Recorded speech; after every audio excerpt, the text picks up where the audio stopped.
In nomine Patris, et Filii, et Spiritus Sancti. Amen. Veni Sancte Spiritus, repletuorum corda fidelium, et tui amoris in ei signem accende. Emite Spiritum tuum, et creabuntur, et renovabis faciem terre. Oremus. Deus qui corda fidelium, Sancti Spiritus illustratione docuisti, da nobis in eodem Spiritu recta sapere, et de eius semper consolatione gaudere. Per eundem Christum Dominum nostrum. Amén. Dios y Señor mío, yo creo firmísimamente que estás aquí presente.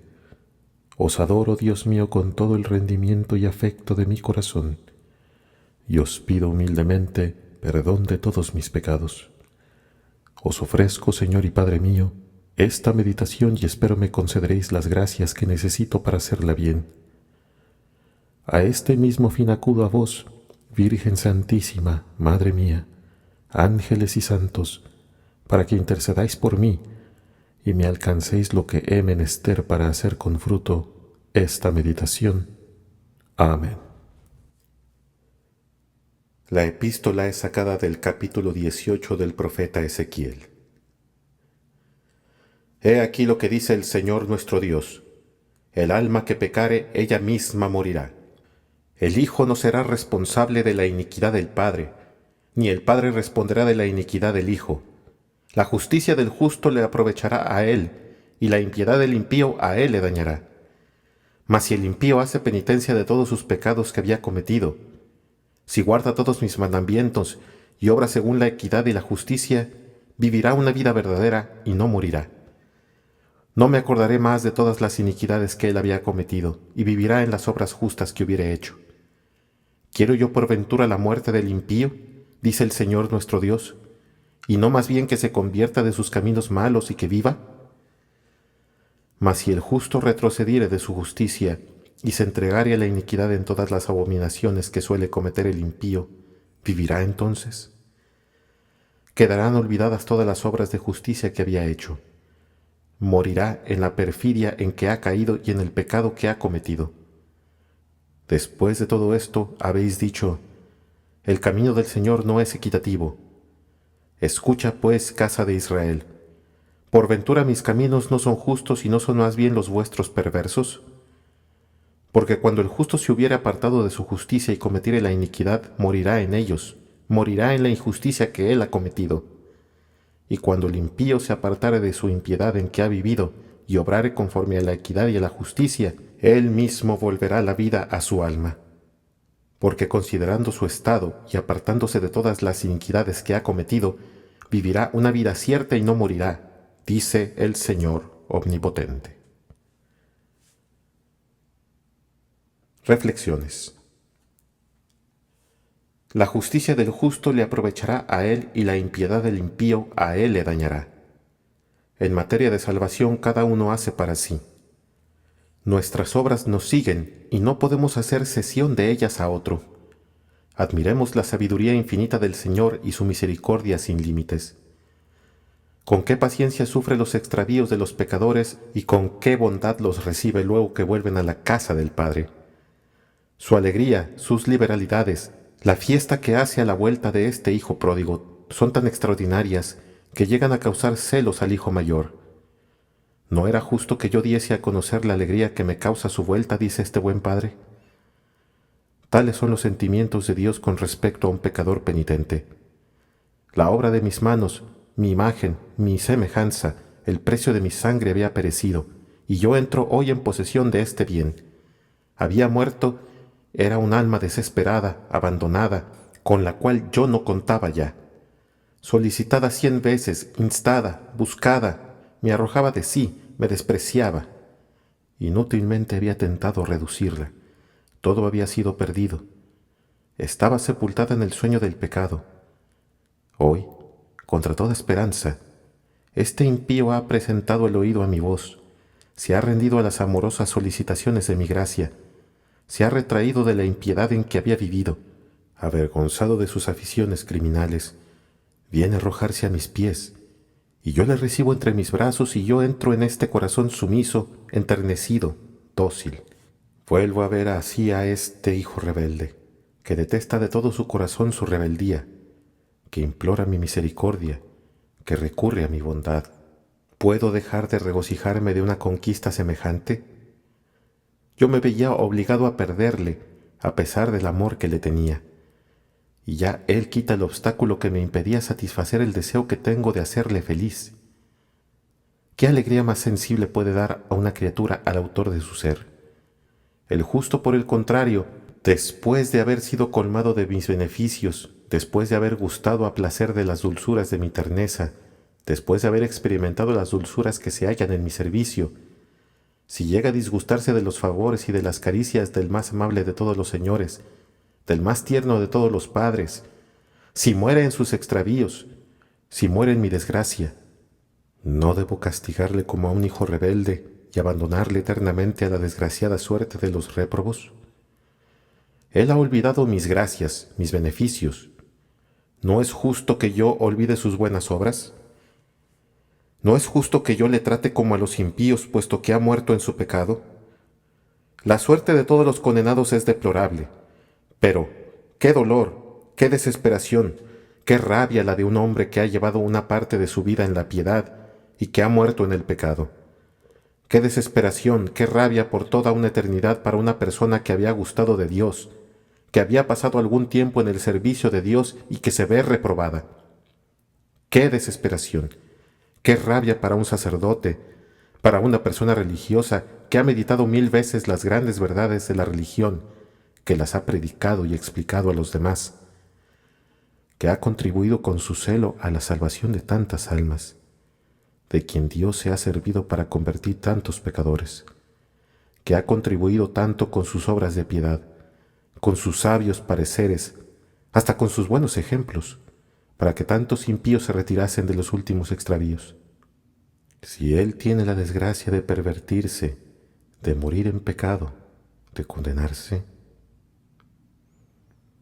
qué desesperación, qué rabia también para aquellos sagrados ministros de los altares que, alimentados con el cuerpo y con la sangre adorables de Jesucristo, se han emponzoñado voluntariamente con las amargas delicias del mundo con que han querido apacentarse, y después de haber retirado a tantas ovejas de estos malos pastos, se han alimentado con ellos mismos.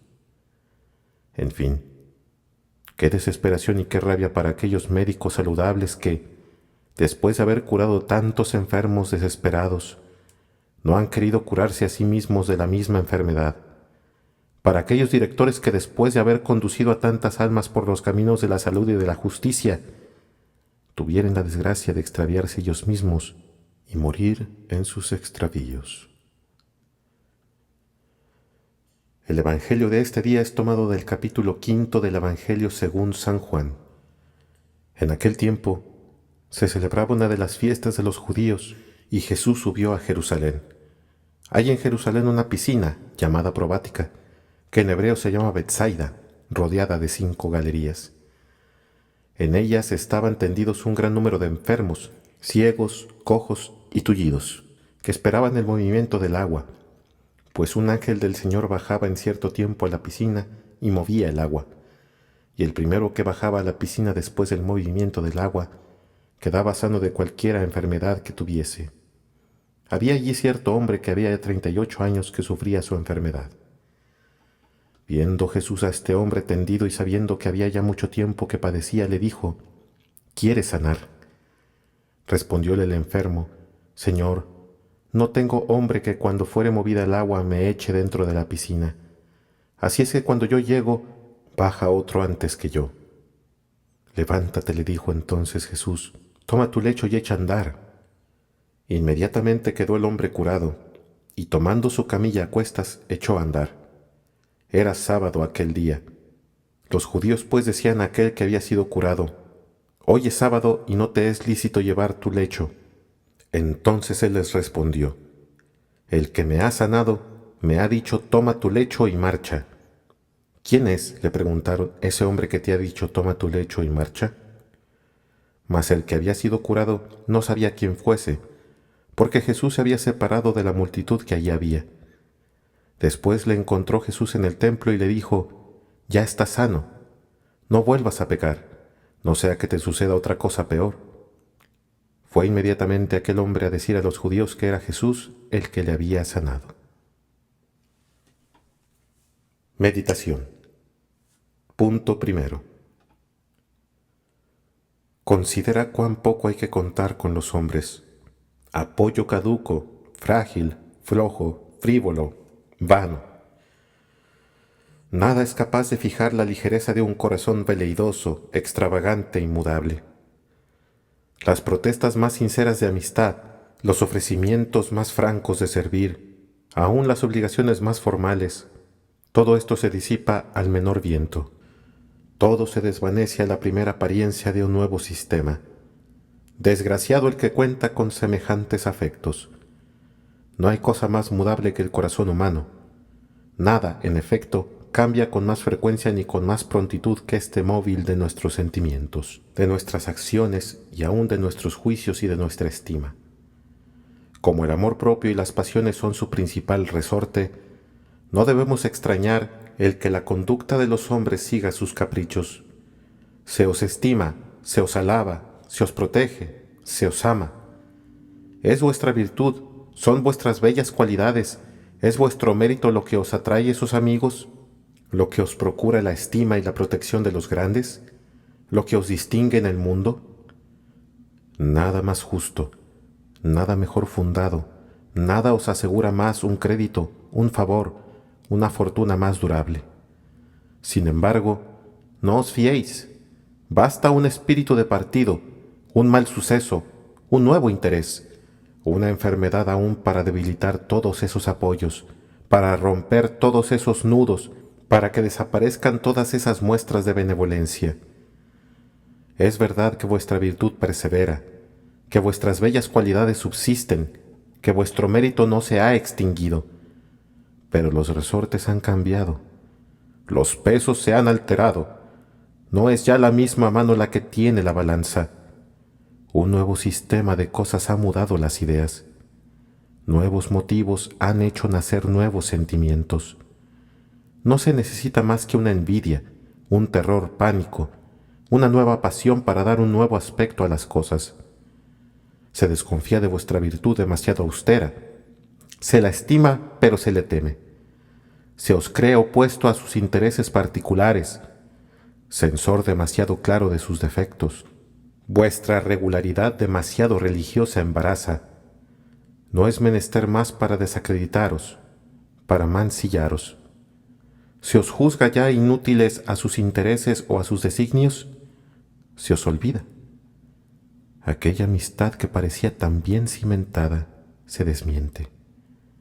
Ya no hay con vosotros más que indiferencia, frialdad, ya ni aún se quiere que tengáis aquella virtud, aquel mérito, aquellas buenas cualidades que merecían su estima, porque de este modo es muy fácil justificar una mudanza que condena la razón y el buen sentido. Se os ve en la desgracia, muy pronto caéis en el olvido. Un nuevo objeto o un nuevo protector entra en lugar vuestro. Buen Dios, qué digno de lástima es el que cuenta mucho con un fondo semejante. Punto segundo. Considera que, aun cuando los hombres fuesen o menos ingratos o menos injustos o menos mudables, no se debería contar con su crédito ni con su benevolencia.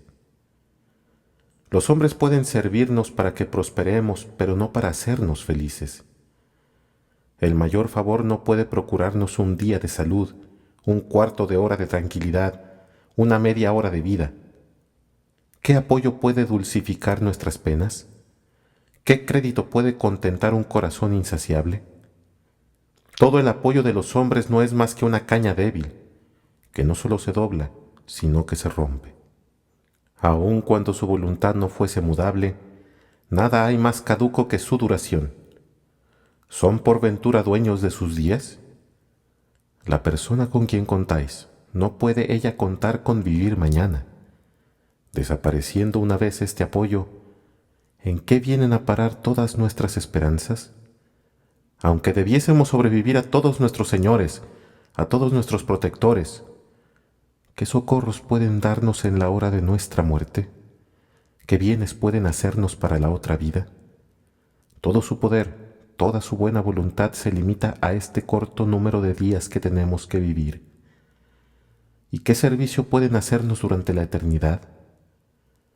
No sucede lo mismo con la confianza que tenemos en Dios, ni con los socorros y ventajas que hallamos en su servicio. Inmutable, incapaz de mudanza, exento de pasiones, la sabiduría, la equidad, la bondad misma.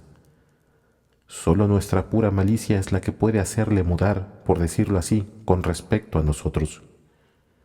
En todo tiempo hallamos en él un fondo inagotable de bondad y de poder, que no está nunca sujeto al humor ni al capricho.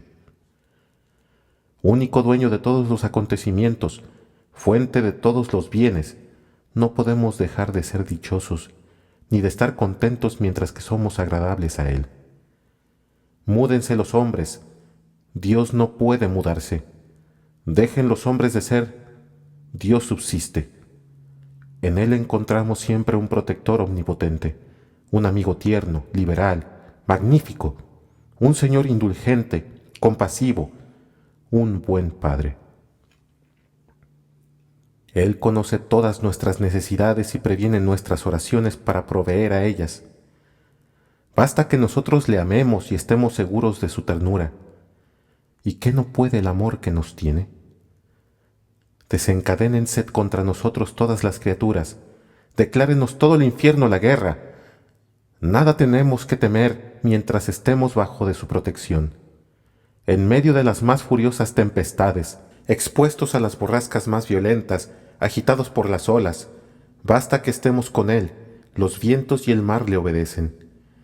No hay enfermedad alguna que no sea un don de su parte, ninguna adversidad que no sea un presente de su mano, ningún enemigo de nuestra salvación que no lo sea suyo, ningún acontecimiento, en fin, que no lo permita para nuestro bien. No solo durante esta vida podemos contar con su protección y su bondad. Él solo es nuestro consuelo en la hora de nuestra muerte, nuestra fuerza, nuestro asilo en este último momento, en que todas las criaturas nos abandonan, en que todo el mundo nos es inútil. Dios solo constituye nuestra felicidad y nuestra alegría. Qué placer más exquisito, qué consuelo más encantador y mejor fundado que expirar entre sus brazos. Dios solo puede hacer nuestra dicha por toda la eternidad. ¿Qué se pensará entonces de la engañosa confianza que se ha tenido en la protección de los hombres? No, Señor, esto es hecho. Yo no tendré nunca más confianza que en vos. Yo conozco visiblemente la flaqueza y la nada del crédito que puede hallarse en los hombres, para no contar más con otro apoyo que el vuestro. Yo he puesto toda mi confianza en el Señor. ¿Por qué, pues, me decís, vuela como el pájaro a los montes? He esperado en vos, no permitáis que sufra la confusión de haber esperado en vano. Propósitos. Reconociendo la flaqueza, lo caduco, lo falso de todos los apoyos humanos, concluid que es una extraña locura el contar con el poder y la benevolencia de los hombres, y que toda nuestra confianza debe ponerse en Dios solo. No contéis más que con Él, y reanimad todos los días vuestra confianza en su bondad y en su omnipotencia. No deben despreciarse los socorros de los amigos y de los grandes, pero no contéis con ellos, porque vuestra esperanza podría ser vana. No os aflijáis si los hombres os olvidan o si os desprecian. Acordaos muchas veces de aquellas palabras del profeta rey. Mis más próximos parientes me han dejado, pero Dios se ha dignado encargarse de mí. ¿Qué tengo yo que temer? Poned toda vuestra confianza en Dios, sobre todo en las adversidades. Sed fieles en su servicio, estad con Él, y Él estará con vosotros. Con semejante apoyo no podrán dañaros los vientos más furiosos. Reanimad vuestra confianza todas las mañanas y muchas veces en el día. Y cuando la prudencia cristiana exigiere que os sirváis del crédito y de la benevolencia de vuestros protectores, decid a Dios que, sin embargo de lo que hacéis, solo en Él ponéis toda vuestra confianza. Tenedla muy singular en la protección de la Santísima Virgen. Confiar en ella es confiar en Dios. La confianza en nuestro ángel de la guarda y en los santos es también muy útil. Son protectores seguros y amigos con quienes podemos contar seguramente. Os doy gracias, Dios mío, por los buenos pensamientos, afectos e inspiraciones que me habéis comunicado en esta meditación. Os ofrezco los propósitos que en ella he formado y os pido gracia muy eficaz para ponerlos por obra, y a este fin os suplico a vos, María, Madre mía, ángeles y santos de mi devoción, que intercedáis por mí y me alcancéis esta gracia. Amén. In nomine Patris, et Filii, et Spiritus Sancti. Amen.